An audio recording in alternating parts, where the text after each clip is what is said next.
Hello there, this is As an Atheist with on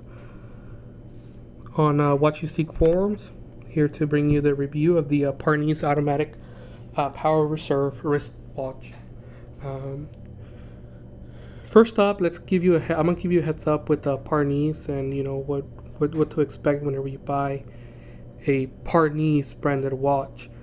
Number one, Parnis is not a company or a brand at all. It is actually just a name that some Chinese vendors use to keep a kind of like a name on the watch. It doesn't mean anything really at all. It doesn't mean that you're gonna get better quality better quality control than say a watch that doesn't say Parnis. You just have to be very careful where you buy from. The only place I've bought from and that was good was in Bushiji. I haven't tried other places. Of course, you can always do some research, find out if there's other places that may be better for buying these watches, these types of watches.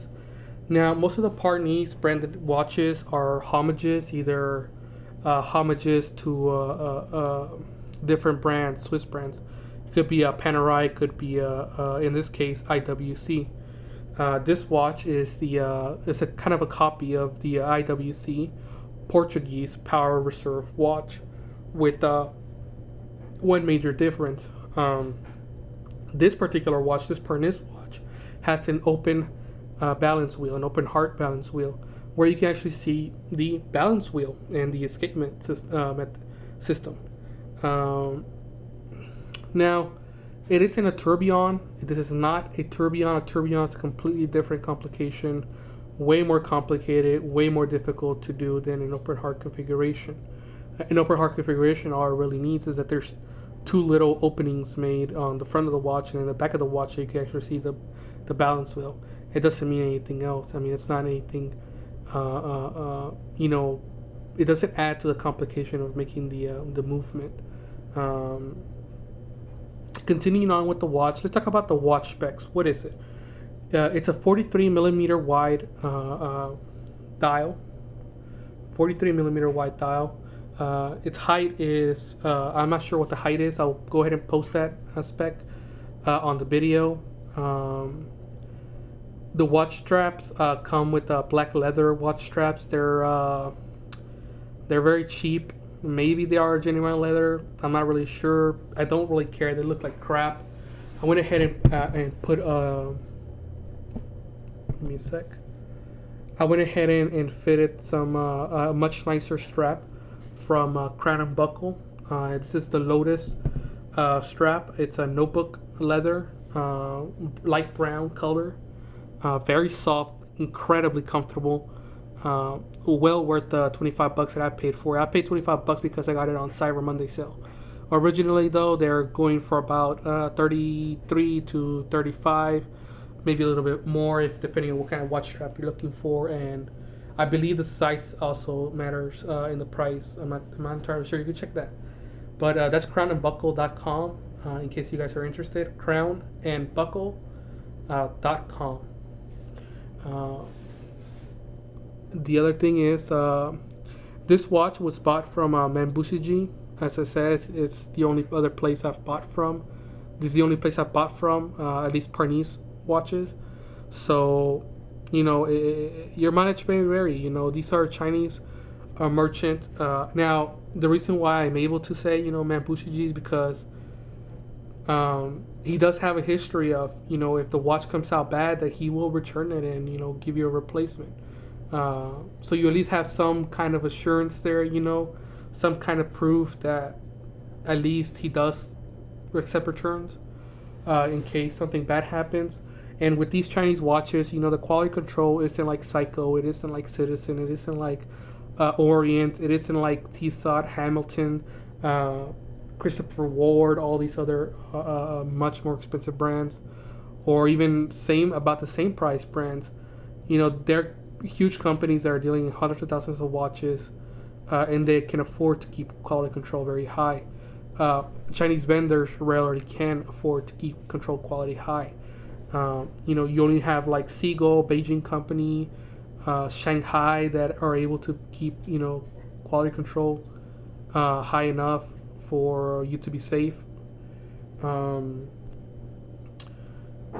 Watch specifications, as I said, it's a 43 millimeter dial. It's a pretty thick watch as well. It's a mechanical watch, pretty hefty. I actually have an alpha here on the side, which is very light compared to the which is light and thinner than the Parnis watch. And the reason is not because of the movement; it's just because of the fact that they just wanted the casing to be very big. The actual movement is considerably thinner than the actual casing. It is also smaller in diameter, as you can see. There's a huge portion that is not used. But I guess it was just a decision because that's how the IWC Portuguese is. Lug size, lug to lug, I think is something like 47 or something like that, or maybe 49 millimeters. I think it's 49 millimeters from lug to lug. Width of the strap is 22 millimeters. That's 22 millimeters, not 21 and not 24. 22. A 22 will, kind of fill it up nicely. You could always maybe get a 23, but good luck finding that kind of size strap. It's usually only a 20, 21, 24. Sometimes you'll find some 22s, things like that. But you have that option there. You have a 22 millimeter watch strap. A bracelet should be able to fit on there without much problem. There is enough space to maybe fit some bracelets in. Not all of them. Some of them are a little bit too. They go a little bit too deep, and they will not properly work. What else to say? It's a stainless steel casing. Supposedly it's 316L. All I know is that it is corrosion resistant. It does not rust easily at all. I've had 2 of these watches and they have not rusted at all. The first one was about a month old. The second one here is only a few days old, but I've exposed them to steam, to water, to moisture, and they haven't rusted yet at all. Like no rusting at all. So I'm pretty sure they can rust. Obviously, it is stainless steel, not stainless. It is just resistant to corrosion. But it's definitely something that can be used. It's not going to rust on you, just because you expose it to some water and that's it. It will hold up. It's good. I don't recommend, of course, putting these watches in water because they come with a leather strap. Leather will get destroyed by water, so don't do that unless you plan on switching it to maybe a rubber strap. And then please have the watch tested for water resistance. What else? Let's talk about the movement. The movement is a Seagull movement. It's a premium caliber movement by Seagull. It's an ST25. That's the caliber, and the model is actually the ST2504 or the ST2505. It's not confirmed which one of those it uses, or if there's even a difference between the 2 movements. The actual movement is, according to one member of What You Seek forums, it's supposed to be a clean sheet design, meaning it wasn't copied off somebody else. It wasn't based on another movement. It meant that it was made from the ground up. Whether or not it's true, I'm not sure, but the member is an active member of What You Seek forums for the Chinese part, and he seems to be very, very knowledgeable about Chinese movements. So, I wouldn't doubt it if he's actually correct or not. All I know is that this kind of movement, I haven't really seen that many in different, like say a Swiss brand or a Japanese brand. I really haven't seen that many movements that are Swiss branded with an open heart in this kind of particular configuration with the power reserve and a date function. There's IWC, but they don't have the open heart movement. This one does. According to Chinese movements kind of Wikia page, it's a ST25. It's considered a premium caliber. A few other members of What You Seek forums have mentioned that it is manufactured to a little bit higher standards than some of Seagull's other offerings, like say like an ST16, ST18, for example. Whether or not that's true, I really can't say. I haven't been able to take the movement apart. I've been able to take a movement out from the case from my first watch, and I can say that it's a pretty substantial movement. You know, it's pretty hefty, pretty I mean, it looks pretty good. I mean, it looks pretty good, pretty well finished for the price. You're getting an automatic movement. Let's show you the back. And I got my little loop here, so you guys can get a little bit of close up.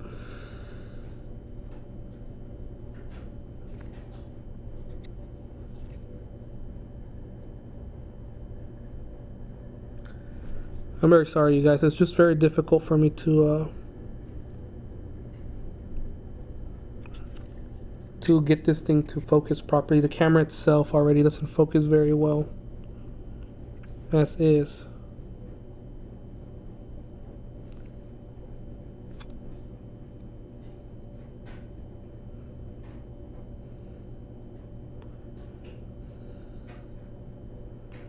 I don't think we're going to be very successful with the loop, but with one we should be good.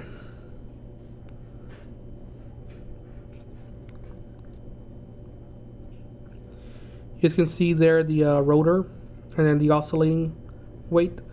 I'll just take it out, take the loop out, and that's it. The oscillating wheel, the oscillating weight is held in place by, of course, the little rotor there, and then the actual oscillating wheel spins around on ball bearings, kind of similar to what Seagull did with their motor, with their oscillating weight. Let me go ahead and push it to the side so you guys can go ahead and see the open heart, the balance wheel.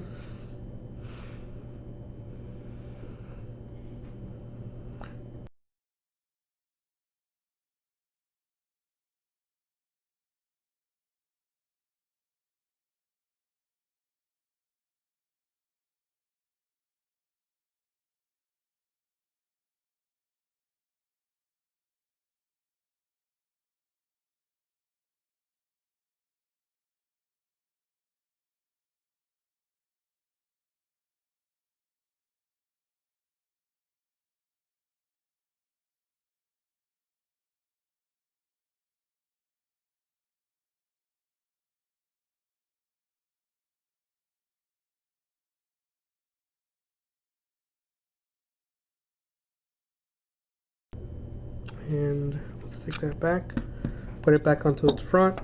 The casing is finished in 2 different stages. You have kind of a high polish on the bezel, and then you have kind of a brushed look on the sides, as well as in between the lugs. The lugs themselves are also high polished. On the back casing, the case back, is high polished as well, and you have 4 little slots for, 5 slots for opening the case back. And there you guys go. Just gonna take a look at the watch. I am going to try getting some more footage, some pictures, so that you guys can actually see this in greater detail, and add them to the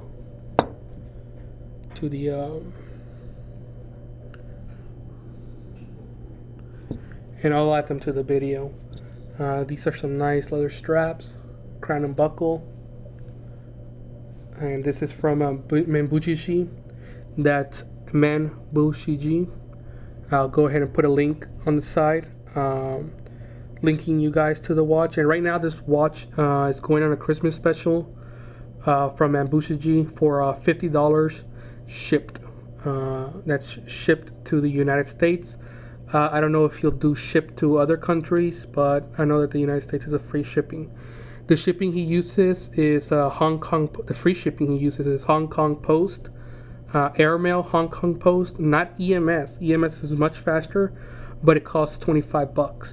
$25 for the first watch, and then for the other two, for the next 2 watches, is $10 additionally, and then I think it's like $5 or $10 additional for each additional watch. So hey, you know, if you want to save a little bit of money and you want to buy a few watches, you can do that, but that's up to you.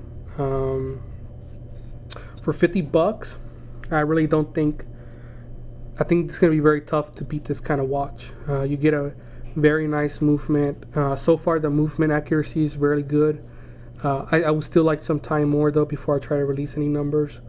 I have 2 watches to base them off, so I think we'll get some pretty good numbers. And that's it. Hope you guys enjoyed the video.